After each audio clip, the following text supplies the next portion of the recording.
July 4th in the year 2025, Independence Day. We arrived in the historic colonial capital of Virginia on the day the nation declared its separation from the Kingdom of Great Britain. A place where the words of our Declaration of Independence once rang out through the streets, alleyways, and backyards. The famous document that proclaimed the first bold step toward independence from the Crown's grip on the colonies. Walking past the Capitol, headed toward the eastern end of the city, soon, Thomas Jefferson would appear on its upper balcony and read the entire Declaration, just as Benjamin Waller first did down at the courthouse in July of 1776. Led by fifes and drums, and surrounded by a sea of people, Jefferson and his colleague passed through the Capitol's western gate and entered the historic building. With the summer heat intense, vivid scenes of the city stood out. The perfect backdrop for hearing the Declaration read from beginning to end during a celebration that began in daylight and would finish at night with a grand fireworks display. In Congress, July 4, 1776, a declaration by the representatives of the United States of America in General Congress assembled. When, in the course of human events, it becomes necessary for one people to dissolve the political bands which have connected them with another, and to assume among the powers of the earth the separate and equal station to which the laws of nature and of nature's God entitle them, a decent respect to the opinions of mankind requires that they should declare the causes which impel them to the separation.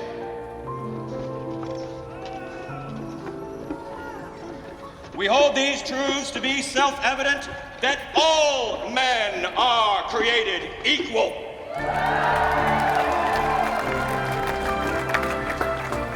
That they are endowed by their Creator with certain unalienable rights, that among these are life, liberty, and the pursuit of happiness.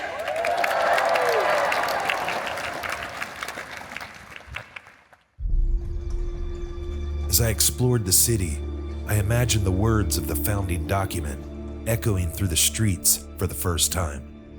That to secure these rights, governments are instituted among men, deriving their just powers from the consent of the governed. That whenever any form of government becomes destructive of these ends, it is the right of the people to alter or abolish it and to institute new government. Laying its foundations on such principles and organizing its powers in such form as to them shall seem most likely to affect their safety and happiness. All around the historic area, reenactments and demonstrations pulled you into the revolution. This is our military encampment. What we are doing right now is rolling up cartridges. So this is our ammunition. See how it's got a little bit of a cup right here, a little bit of an indentation. You put the round in here, wrap the paper around it like so, and then you would fold off the edges, kind of fold, fold, fold. Give it a couple taps right here, and then you've got the tube and the ball, right? Then you would fill this up with pre-measured gunpowder, enough for one shot, and you would fold off the edge right here, the other end, and then you've got one cartridge. Back at the Capitol, the leading military figure for the American cause emerged from the shadows. General George Washington's presence was stern, and I respected the time he took to stop and speak with those he knew and with each person who encountered him. I heard him say he wasn't familiar with the custom of taking a photograph, but he obliged with great care and friendliness to everyone.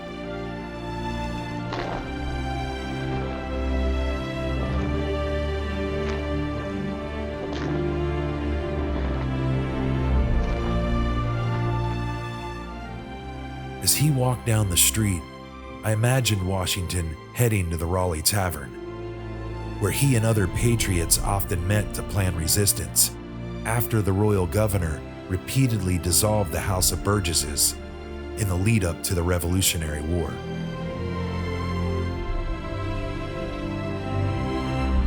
Within its walls, the foundation of what would become the Declaration of Independence was already being laid.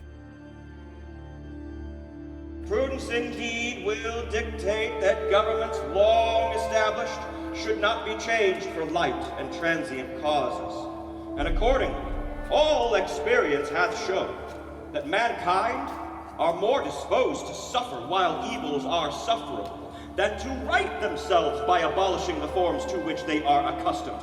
But when a long train of abuses and usurpations, pursuing invariably the same object, evinces a design to reduce them under absolute despotism, it is their right, it is their duty to throw off such government, provide new guards for their future security, and such has been the patient sufferance of these colonies, and such is now the necessity which constrains them to alter their former systems of government.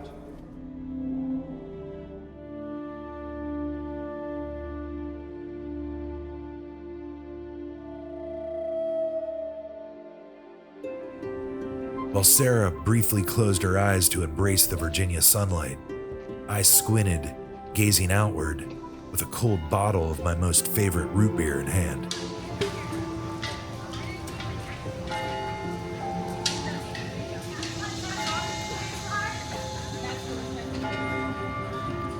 That bell you just heard was the exact same bell the colonials would have heard in the 18th century.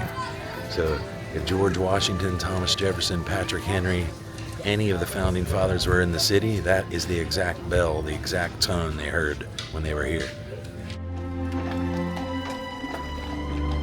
In all my years of coming here, there's never a shortage of fascination when taking in all the sights and sounds of the restored city. On the question of independence, New England says, aye!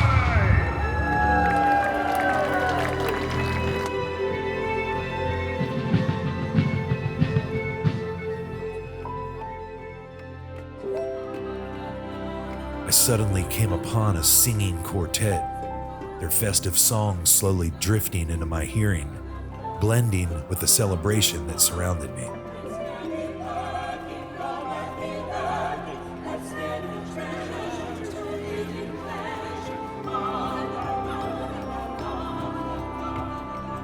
We shared a hot dog lunch and a freshly carved slice of watermelon, took in the lively happenings unfolding around us, and could still hear the words of Jefferson's great declaration still lingering in the air.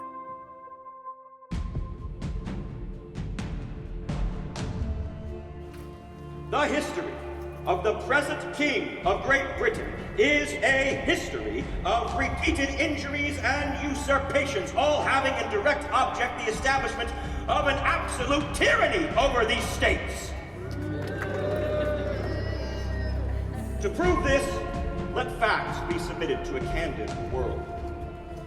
He has refused his assent to the laws the most wholesome and necessary for the public good. He has forbidden his governors to pass laws of immediate and pressing importance, unless suspended in their operation, till his assent should be obtained. And when so suspended, he has utterly neglected to attend to them. He has refused to pass other laws for the accommodations of large districts of people, unless those people would relinquish the right of representation in the legislature, a right inestimable to them and formidable to tyrants only. The day was spent exploring both sides of the Duke of Gloucester Street, and with every sign, storefront, and secluded nook I rediscovered, I was pulled into the pulse of 1776. He has called together legislative bodies at places unusual, uncomfortable, and distant from the depository of their public records for the sole purpose of fatiguing them into compliance with his measures. He has dissolved representative houses repeatedly for opposing with manly firmness his invasions on the rights of the people. He has refused for a long time after such dissolutions, to cause others to be elected, whereby the legislative powers, incapable of annihilation, have returned to the people at large for their exercise. The state remaining, in the meantime, exposed to all of the dangers of invasion from without and convulsions from within. He has endeavored to prevent the population of these states for the purpose of obstructing the laws of naturalizations of foreigners.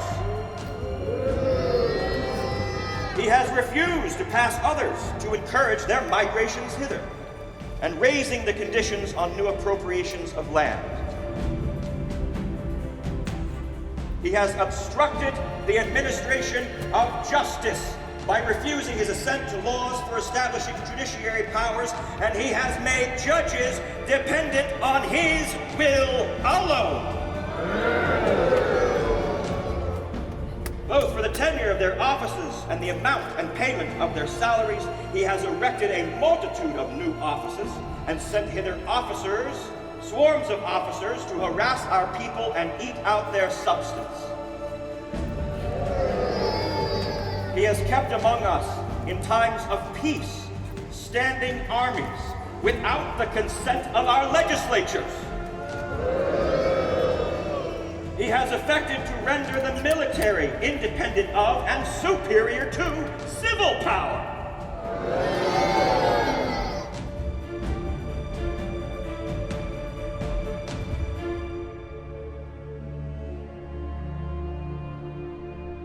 He has combined with others to subject us to a jurisdiction foreign to our Constitution and unacknowledged by our laws, giving his assent to their pretended acts of legislation. As sundown neared, tall hanging iron baskets filled with oil-soaked wood were set ablaze by townspeople carrying torches and a drive to keep the streets aglow. The words of our declaration deepening as the days slowly faded into darkness.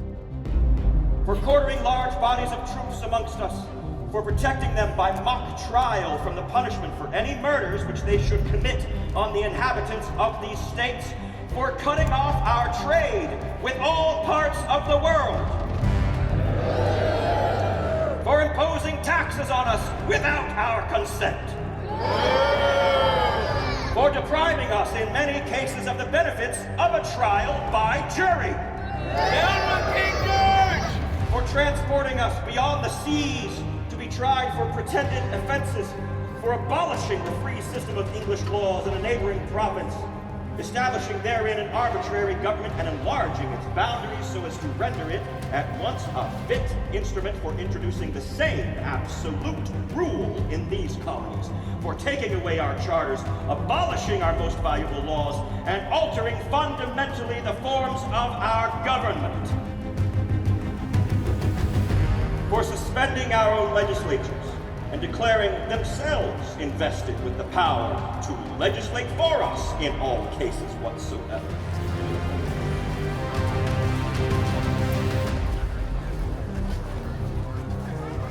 With the silhouette of the governor's palace faintly seen in the distance among a large crowd of attendees, the words of our national anthem slowly drifted into the evening air, softly sung by those who gathered with quiet pride and deep respect.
And then, quite unexpectedly, the trees lining the palace green were gradually lit in red and blue light. For quartering large bodies of troops amongst us, for protecting them by mock trial from the punishment for any murders which they should commit on the inhabitants of these states, for cutting off our trade with all parts of the world, for imposing taxes on us without our consent, for depriving us in many cases of the benefits of a trial by jury, Down with King George! for transporting us beyond the seas to be tried for pretended offenses, for abolishing the free system of English laws in a neighboring province, establishing therein an arbitrary government and enlarging its boundaries so as to render it at once a fit instrument for introducing the same absolute rule in these colonies, for taking away our charters, abolishing our most valuable laws, and altering fundamentally the forms of our government, for suspending our own legislatures and declaring themselves invested with the power to legislate for us in all cases whatsoever. On this most glorious day and evening of patriotism and commemoration, the words of Mr. John Adams, triumphantly proclaiming our nation's great anniversary festival, have once again been fulfilled. And at every stage of these oppressions, we have petitioned for redress in the most humble terms. Our repeated petitions have been answered only by repeated injury. A prince whose character is thus marked with every act which may define a tyrant is unfit to be the ruler of a free people.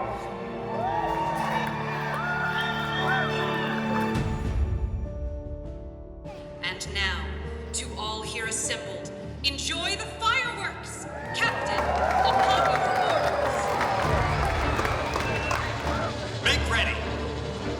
Present. Fire. Our proclamation demanding independence, still enduring within the patriotic glow of illuminations. Nor have we been wanting in our attentions to our British brethren. We have warned them from time to time of attempts by their legislature to extend an unwarrantable jurisdiction over us. We have reminded them of the circumstances of our immigration and settlement here. We have appealed to their native justice, magnanimity. We have conjured them by the ties of our common kindred to disavow these usurpations, which would inevitably interrupt our connections and correspondence, and they too have been deaf to the voice of justice and of consanguinity. We must therefore acquiesce in the necessity which denounces our separation and hold them as we hold the rest of mankind, enemies in war and in peace, friends.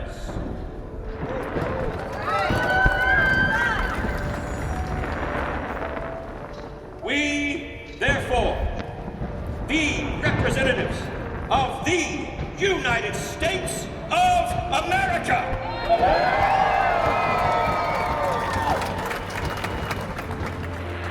in General Congress assembled and appealing to the Supreme Judge of the world for the rectitude of our intentions, do, in the name and by the authority of the good people of these colonies, solemnly publish and declare that these united colonies are and of right ought to be free and independent states.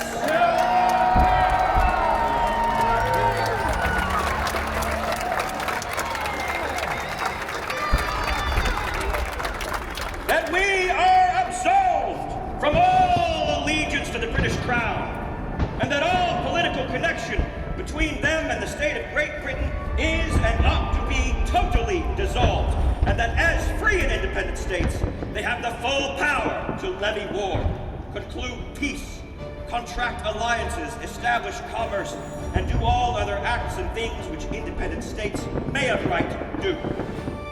And for the support of this declaration, with a firm reliance on the protection of divine providence, we mutually pledge to each other our lives, our fortunes, and our sacred honor.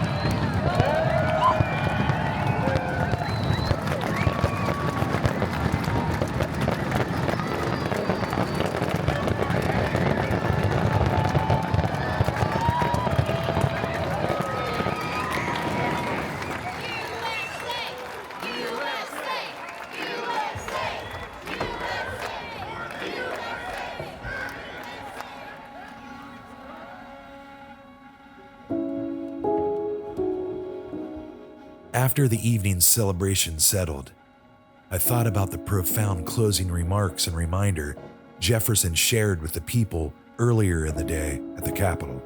This declaration, July 4th, 1776, is indeed a promise. It is as yet unfulfilled. This is now our duty, our sacred duty, to fulfill these promises. And whether this thing, this experiment, lasts for 1 year, 10 years, 50 years, or could you imagine 249 years?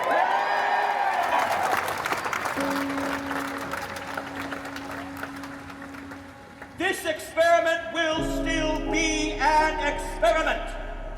And as you know, sometimes experiments do indeed fail.